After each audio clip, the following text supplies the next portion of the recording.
This video shows how to cut the audio in Adobe Premiere Pro. So you can see that we have got this audio track, and I'm gonna delete certain portion of this audio. So all you have to do is that you have to use this eraser tool. And the concept is similar to how you edit or cut the videos. Same way you can cut the audio as well. So just select this eraser tool and then make a cut. Just click here where you want to cut, and then let's say I want to cut from this portion to this portion, so just make another cut and then click on the selection tool once again. Then you can click on the clip that was cut and then just press delete. That's it. That's how you can delete the audio. Now you notice that the video was also got deleted. So if you want to keep the video portion, what you can do is that I'm just gonna do Control Z.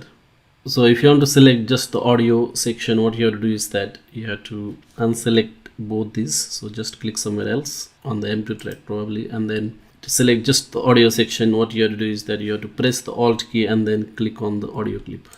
And you can notice that only the audio clip is selected. Now you can press the delete shortcut key.